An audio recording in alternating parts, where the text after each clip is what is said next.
네, 대통령 재임 당시 검찰과 특검 조사 요구에 모두 불응을 했던 박근혜 전 대통령. 이제 일반인 신분이 된 지금은 피할 수 없는 검찰 조사를 대비하고 있습니다. 창과 방패의 대결 어떻게 펼쳐질까요? 임방글 변호사 그리고 유영화 YTN 개건 해설위원과 자세히 살펴보도록 하겠습니다. 안녕하십니까? 안녕하세요. 예. 자, 먼저 오늘 아침에 저희들이 속보로 전해드렸는데 김창근 SK 수펙스 추구협의회 의장 등 SK의 임원진 3명이 오늘 갑자기 검찰 소환이 됐어요. 네. 그동안 SK는 뭐 검찰에서 조사를 하다가 특검으로 넘어가면서 사실 특검에서는 다른 삼성에 집중하면서 잘 이렇게 안 했었는데 다시 이제 검찰이 SK를 들여다봤어요. 이제 남은 수사를 모두 마무리하겠다는 뜻으로 봐야겠죠. 특검에서는 뭐 수사 기간이 워낙 제한적이다 보니까 삼성에 집중을 하느냐고 롯데, SK 등 기타 다른 대기업들의 그 뇌물 혐의에 대해서 수사를 제대로 하지 못했습니다. 예. 이번에 이제 다시 검찰로 넘어와서 검찰 특수부가 조사를 하고 있는데요. 이미 이 각 기업에선 롯데건 SK건 준비는 하고 있을 겁니다. 이미 한 3일 전 13일에 관세청 직원이 참고인 조사를 받으러 들어갔거든요. 그렇죠. 그 이유는 면세점 그 특허권에 대해서 예. 고시가 그 유리하게 바뀌었어요. 그 그렇죠. 대통령과 독대를 한 이후에 한번 떨어졌다가 나중에 바뀌어서 다시 된 거잖아요. 그렇죠. 그래서 과연 그 과정에서 청와대 입김이 들어갔는가, 고시가 바뀌는 그 과정에서 예. 이런 거를 조사가 이미 들어갔거든요. 지금 오늘 SK 그 임원진들이 소환이 돼서 우선은 참고인 조사를 받는다고 하고요. 아마 롯데도 곧 소환이 되지 않을까 싶습니다.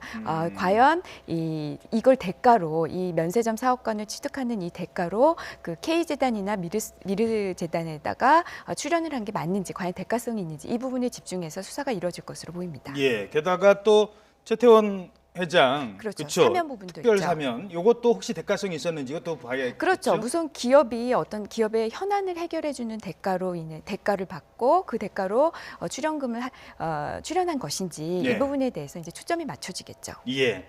참고로 80억을 요구했는데요. 처음에는 아유 못합니다라고 했다가 나중에 이제 30억 원을 이제 뒤늦게 준 그런 일이 있었습니다. 자, 어제도 이제 짚어봤습니다만 박근혜 전 대통령 지금 자택에 머물고 있어요. 그 21일 오전 9시로 잡은 그 어떤 특별한 이유가 있을까요? 왜냐하면 전직 대통령 노태우 전 대통령이라든가 뭐 노무현 전 대통령 같은 경우에는 불과 뭐 이틀 전 이렇게 통보를 했었거든요. 이렇게 여유를 준 이유가 있었겠습니까? 아무래도 지금 박근혜 전 대통령에 대한 수사를 검찰 입장에서 봤을 때는 3월 안에 대선이 본격화되기 전에 빨리 마무리 져야 되지 않겠습니까? 예. 그런 측면에서 봤을 때 예를 들면 소환 통보를 했는데 또 소환에 응하지 않고 준비가 안 돼 있다 이렇게 되면 질질 끌게 되고 예. 실제로 검찰의 수사 의지를 국민도 의심하게 되는 측면이 있기 때문에 여유 있게 줘서 확실하게 소환에 응하라. 그래서 그 하루에 분명히 결정 짓겠다라는 그런 판단이 있었다고 보여지고요. 그리고 아무래도 지금 하루 안에 21일 날 소환에 살면 여러 가지 준비도 필요하지 않겠습니까? 특검에 대한 관련 자료 이런 부분들 속에서 아마 종합적인 판단을 검찰에서 한 것이 아니냐 그런 생각이 듭니다. 예, 너무 서두르는 모습도 아니고 그렇다고 계속 마냥 미루지도 않는 그런 날짜를 택한 것 같은데요.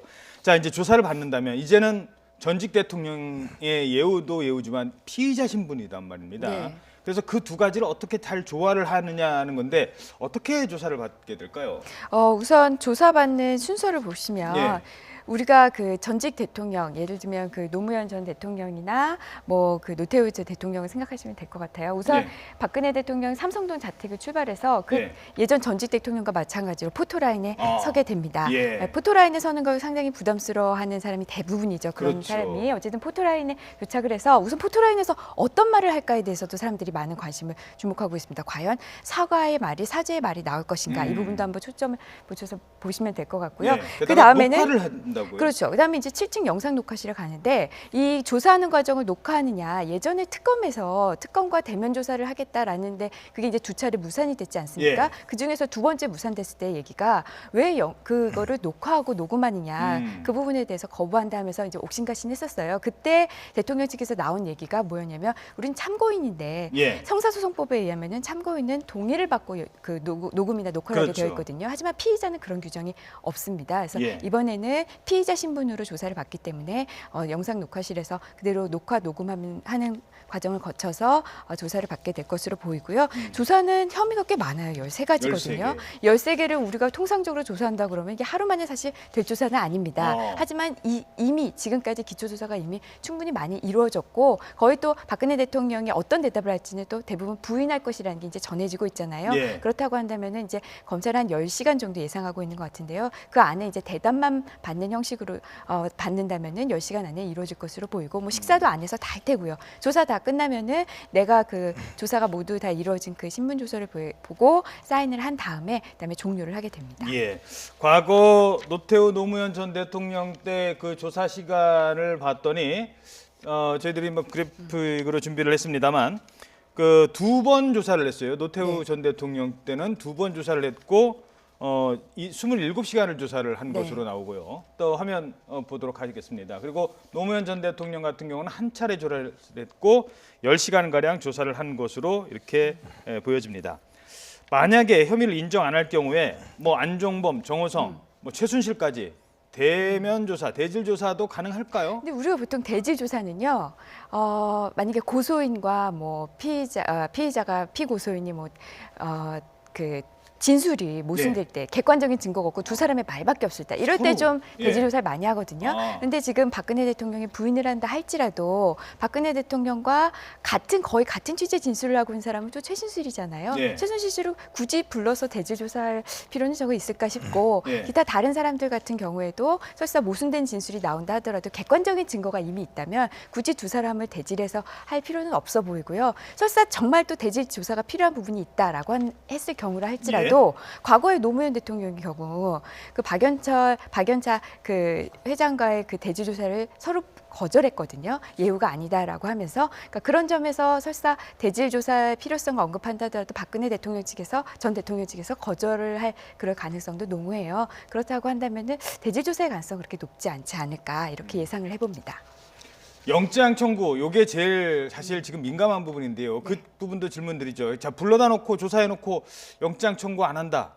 그거 참 검찰이 모든 걸 다 그냥 그 안고 가겠다는 것밖에 안 되는 법 거고. 원칙적으로만 보면은요, 네. 영장을 청구할 사안입니다. 예. 우선 범죄가 굉장히 중대하고요, 뇌물 액수도 상당히 큽니다. 무엇보다 뇌물을 줬다고 하는 사람들은 구속이 돼 있습니다. 예를 들어 이재용 삼성 부회장 같은 경우에는 이미 구속이 됐고 기타 관련자들이 구속이 됐어요. 그러니까 우리가 쉽게 얘기해서 종범이라고 하는 사람이 구속이 됐기 그렇죠. 때문에 받은 사람은 그러니까 구속도 시도를 안 해본다는 게 좀 이상할 수도 있죠. 예, 마찬가지로 뭐 문건 유출과도 관련해서도 유출한 사람, 지시한 사람은 구속을 안 한다? 좀 이상하거든요. 예. 그러니까 그렇기는 하지만 그런 걸 전부 다 따진다면 구속하는 게 원칙이기는 한데 또 한편으로는 이제 한쪽에서 나오는 얘기는 대선이 앞두고 있는데 여기서 굳이 전직 대통령을 구속을 해서 이것도 괜히 좀 정치적으로 민감한 시기에 이게 괜히 또 사회적으로 혼란을 오게 하는 거 아니냐 하면서 정무적 판단을 좀 넣어서 구속을 좀 배제할 수도 있다. 이런 가능성도 나오곤 있는데 제 개인적인 생각으로는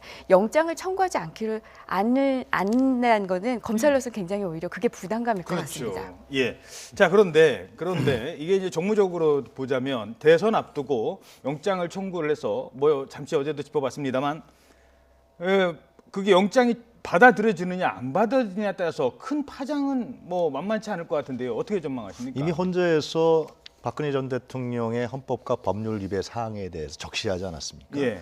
그 미르 K스포츠 재단이라든가 그리고 공무원법 위반이라든가 직권남용 이런 문제에 대해서 헌재에서 판결에서 적시한 부분이 저는 이번 검찰 수사의 영장 청구에 상당히 영향을 미칠 거라고 보여지고요. 예. 그리고 중요한 것은 이제 자꾸만 여론이 어제도 어느 여론조사를 보니까 구속 수사해야 된다는 부분들이 70%가 되더라고요. 그래서 이제 과연 어떻게 할지 봐야겠습니다만은 그러나 제가 봤을 때는 일단 박근혜 전 대통령에 대한 문제는 하루라도 빨리 정리하는 게 좋습니다. 그것이 대선에서 각 후보들을 국민들이 선택할 수 있는 룸과 여지를 상당히 만들어줄 수 있고 선택의 폭이 정해진다는 것이죠. 자꾸만 이 부분이 질질 끌고 가게 되면 박근혜 전 대통령 문제인지 대선 문제인지 국민들이 혼동할 가능성이 크다 그렇게 보여집니다. 예. 자, 하나만 더 짚어보죠. 지금 영장을 청구를 해서 구속 수사를 해야 된다는 것 중에 하나는 증거인멸의 우려 때문인데 어제 이제 그런 보도가 나오기 시작을 했고요. 네. 그 파쇄기라고 하죠. 문서 파쇄기. 네. 이게 처음에 태블릿 PC 보도되고 바로 다음 날부터 문서 파쇄기를 무려 26대나 청와대가 집중적으로 구입을 했다. 왜 갑자기 문서 파쇄기가 그때 필요했을까? 이런 얘기가 나오고 있어요. 그러니까 이제 문서 파쇄기를 무려 26대를 구입을 했다고 하는데 그럼 원래 청와대가 이렇게 문서 파쇄기를 많이 구입하는 거 아니냐 해서 봐도 그 최순실 보도가 나가기 전에는 그렇게 구입하지 않았다고 해요. 예. 그러니까 구입한 이후에만 이렇게 집중적으로 구입했다. 그 보도가 보도 나간 이후에. 이후에만 집중적으로 구입했다라는 것은 우리가 그냥 합리적으로 추론했을 때 뭔가 없애야 할 문서가 많이 있구나라고 예. 이제 생각해 볼 수밖에 없고요. 만약에 박근혜 대통령에 대한 영장이 청구된다면 이 점은 증거인멸 가능성이 무조건 들어갈 겁니다. 그러니까 이렇기 때문에 이제 구속의 필요성이 있다라고 들어갈 텐데 이 부분은 좀 많은 분들이 그냥 구속 영장을 청구해야 된다라는 것 플러스 또 어떤 걸 많이 생각하시냐면 이거 문서 더 없애기 전에 빨리 청와대 다시 압수수색해야 되는 거 아니냐라는 이야기도 이제 계속해서 나오는 건데요. 청와대 압수수색 가능성은 그럼에도 불구하고 이게 현실적으로 이루어질 가능성은 사실 그렇게 높지 않습니다. 박근혜 대통령이 비록 탄핵돼서 청와대를 나왔다고 할지라도 이미 청와대가 군사보호시설로서의 그 지위는 변함이 없기 때문에 여전히 그 책임자들인 뭐 경호실장이라든지 비서실장이 거부할 가능성이 매우 높죠. 예. 그 점에 대해서 결국 황대행이 그 서류를 다 예. 네. 말씀하십시오.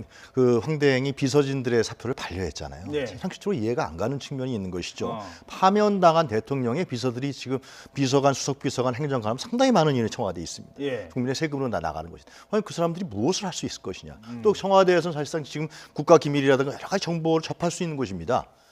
그런 측면에서 봤을 때 저는 이 청와대 비서진들의 사표 문제 다시 한번 고민해야 한다 그런 생각이 듭니다. 예. 여기서 그 더불어민주당 대변인의 얘기를 들어보도록 하죠. 더 이상 증거물이 은폐 또는 폐기되지 않도록 압수수색을 서둘러야 한다는 목소리가 나오고 있는데요. 박경미 대변인의 발언 들어보도록 하겠습니다. 청와대의 주요 문서를 대통령 기록물에 포함시키지 않고 임의로 폐기해왔다는 주장이 나왔습니다. 무엇보다 지금 청와대에 있는 문서들은 박 전 대통령을 파면에 이르게 한 범죄 행위의 필수 증거물들입니다. 검찰은 하루속히 청와대에 대한 압수수색을 실시해 증거물들을 확보하고 기록물 폐기 반출 의혹의 진상을 투명하게 밝힐 것을 촉구합니다. 예. 그래서 앞서 변호사님께서 현실적으로 그렇지만 이게 지금 압수수색 들어가기에는 좀 어려움이 좀 있다라고 보는 측면도 있는 것 같고요. 지금 상황에서 본다면 지금 증거가 계속 인멸될 우려가 있고 또 이게 대통령 기록물로 해서 나가면 또 더 이상 압수수색 할 물건도 없지 않습니까? 예. 그러니까 그런 점만 본다면은 압수수색 당장 해야 되는 건 맞아요. 하지만 우리가 압수수색을 지금까지 이미 2차례 시도를 했잖아요. 검찰에서도 한번 갔지만은 대기하다가 이미 제출 형식으로 청와대에서 내주는 물건만 받아갖고 왔죠. 두 번째 특검에도 갔습니다. 가서 몇 시간 동안 기다리고 있었지만 여전히 안 된다고 하니까 그냥 돌아올 수밖에 없었어요. 지금도 그때와 상황은 크게 다르지 않다. 박근혜 대통령이 나왔다고 해도 청와대는 여전히 군사보호시설이다. 그렇다고 한다면 괜찮습니다. 논리로. 가져가십시오라고 하지 않는 이상 못 가져나는데 가져가십시오라고는 절대 안 할 거란 말이죠. 예, 알겠습니다.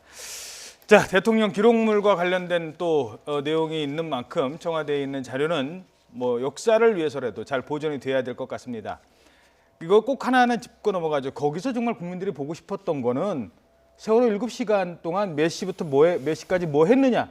이거 기록은 분명히 남아있을 거라는 거죠. 다른 건 몰라도 그거는 꼭 봐야 되는 것 아니겠습니까? 그래서 제가 좀 전에 말씀드린 대로 지금 파면당한 대통령에 임명한 비서진들이 지금 청와대에서 남아 있습니다. 그분들이 과연 무슨 일을 할 건가 너무나 국민들이 궁금하지 않습니까? 그럴 때 그분들이 국가 이익을 위해서 새로 되는 정권의 교체를 위해서 이양을 위해서 준비를 하는 것이냐 아니면 전임 대통령에 대한 어떤 충성심이 아직도 남아 있는지 이런 측면에서 봤을 때 지금 압수수색 문제라든가 청와대 기록물 문제라든가 이런 부분들이 거기에서 저는 영향을 미치고 있다 그렇게 생각합니다. 알겠습니다. 자, 계속해서 대선 날짜 확정되는데요. 대선일 얘기로 이어가도록 하죠. 황교안 대통령 권한대행 어제 대선일을 5월 9일로 확정 지으면서 이제 대선까지 54일밖에 남지 않았습니다. 자, 어제 황 대통령 권한대행의 발언부터 들어보도록 하시죠. 저의 대선 참여를 바라는 국민들의 목소리가 있다는 것을 잘 알고 있습니다. 그렇지만 고심 끝에 현재의 국가 위기 대처와 안정적 국정 관리를 미루거나 소홀히 해서는 안 된다는 결론에 이르렀고, 국정 안정과 공정한 대선 관리를 위해서 제가 대선에 출마하는 것은 적절하지 않다고 판단하였습니다.